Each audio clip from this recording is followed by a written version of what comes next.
I'd like to talk to you for a couple minutes about my own personal why behind the idea of Level 5. And really my deepest mission, which boils down to being the mission of Level 5 mentoring and coaching and all the programs that we'll come out with over the coming years. So I'm just going to be totally transparent. It's the only way I know to even talk about something that's this deep and this personal to me. Okay, I came out of a pretty rough childhood. A lot of anger, a lot of violence, and a lot of criticism, emotional, physical violence that really came down to criticism. And most people would say pretty tough situation. I'm eternally grateful, although I wasn't during those years, I'm eternally grateful because of the introspection and retrospection that is brought up in me to really look and dig deeply and find out how to live the most happy, fulfilled, and loving life that I possibly can.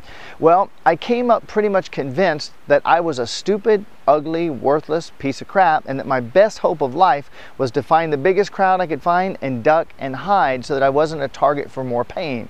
That was the lesson that I was explicitly taught over and over and over and over for all of those young years. I became a professional musician at 17, avoided growing up, got into business in my mid-30s, and I was so far behind.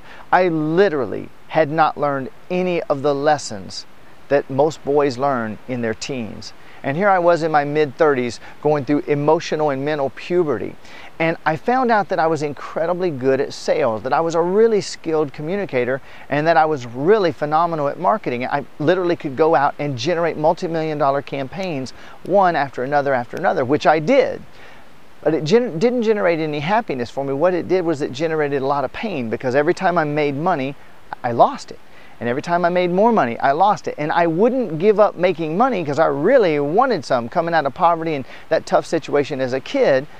But every time I made more, I ended up losing more until soon I was making six figures at a time and losing them, being taken advantage of by business partners, being taken advantage of by people who I brought millions of dollars of business to. And it happened over and over and over. Well, concurrently, now I was in the dark emotionally and spiritually, but I was basically like a giant egg on a toothpick because I was this massive head, this massive intellect. Around age 6, I became fanatical about studying every topic that interested me. And at 18, I was accused by a lot of people of being the most intelligent person in the world. No kidding. Called a genius by a lot of people, even though I was completely unbalanced and didn't have my emotional or my mental discipline and maturity. I had encyclopedic knowledge on dozens of subjects, being such a fanatical student.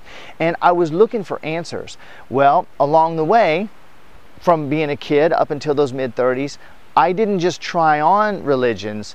I dove in with everything that I had into multiple religions, desperately looking for the hope and the happiness and the joy and the love that I kept being told was just behind this door. If I would go behind door number 1, Christianity, or door number 2, Buddhism, or door number 3, Scientology, whatever, and I went behind all those doors and I dug and I dug and I dug, and literally, fanatically, passionately digging through, it didn't make that much of a big difference in my life.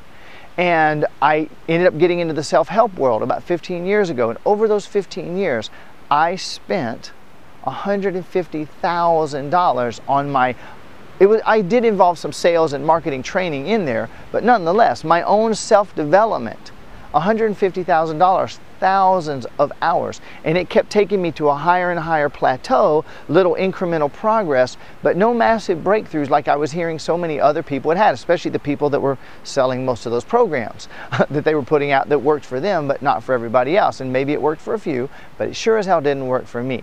Okay, and at this point, it's best that I bring another thread into this story. And this is not going to be pleasant, but I'm just being totally honest. It's the only thing I know to do. Around 10 years ago, I started looking at what was going on with the government here in the U.S. And I got some insights that most people who don't want to look at this just dismiss it as conspiracy theory, but it ain't conspiracy if the people doing it admit it. Okay, and most people just won't do the research that I did. But I got really fanatical into some ideas of prophecy and understanding, biblical and otherwise, and looking at some of the things that were happening. And I found out that there's a small number of people on this planet, some of them multi-billionaires, some of them have been outrageously wealthy for multiple generations, and that these people actually believe that it is their duty to eliminate about 90% of us. Now again, I said this wasn't going to be pleasant, but I offer, if you doubt me, just simply press pause and Google Georgia Guidestones. That's all you got to do to crack this door open.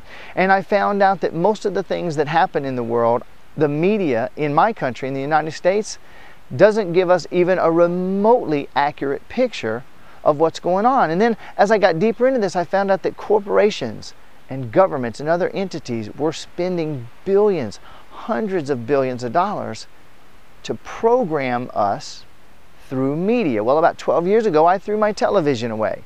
Okay, that's really weird to most of the people that know me, but I'll tell you what, I started waking up and I stopped being programmed on a daily basis at the alpha level by that box that I had been watching for hours every day, and I started to get into alternative sources of information. And what I found upset me, quite frankly, even more, because I wasn't receiving any of the bullshit news anymore. I was getting alternative sources with evidence that our U.S. media, which I have learned is 95% owned by the same corporations that are doing that other stuff, and that their mission is to program our minds. And that one of the most fundamental things I learned, and I hope you're sitting down, was that the language, the English language itself, was engineered to create belief in limitation and reduced power in the people who speak it. Now, in the courses and in some of the other information you're going to find on my website, you're going to see a whole lot more evidence about this. I'll drop another note in if you want to pause the video and write this down. Mind Programming by Eldon Taylor. You can even look on YouTube and you'll find a little trailer for the book that gives some insight into what the book is all about. Probably Eldon has done more research on the idea of mind programming and the entities out there across the planet who use subliminal and other technologies, some of which will completely blow your mind to find out that radio towers and other things are being used to broadcast brain waves and thought forms into the public. Okay, again, far out stuff, but once I saw the evidence of this, I really felt almost hopeless. Okay, around 8 years ago, I reached the point where I got to this place of I could hardly function anymore, and my question was, what could one person do? You know, maybe you've asked that question before. What can I do? What could one person do? And I believe that's why most people won't even look at this information. It's too uncomfortable. What could little old me do about this? But something was different about me. I guess because the pain I went through was so deep for so long, I didn't let go of the question. I didn't ask it rhetorically and then drop it thinking there was no answer. I kept holding on to that question. And what came up for me has finally showed up in the world today as the level 5 training and the level 5 mentoring and these courses that assume that you and I are the energy, and that if we will wake up to our communication, if we will notice the words that we're saying and the thoughts that we're thinking and begin to consciously, intentionally, on purpose choose thoughts that create the life we want instead of constantly recreating the pain and the frustration and that feeling of stuckness, you know what I'm talking about?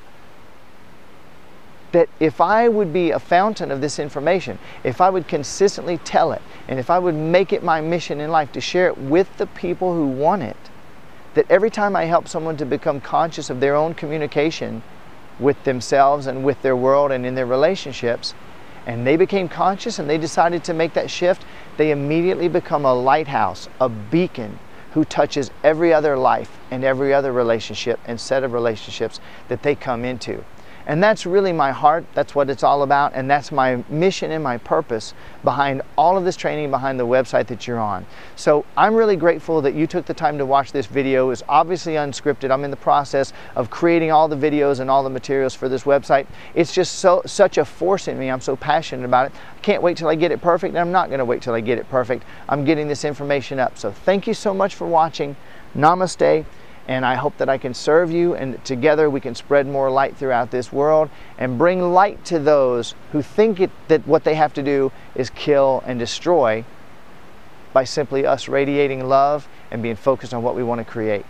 Thank you again. I'll see you on the next video or on the next web page, or perhaps at an event, or if I can help you, you can send me an email at brian at principlebasedsales.com. Brian at principlebasedsales.com. Thanks.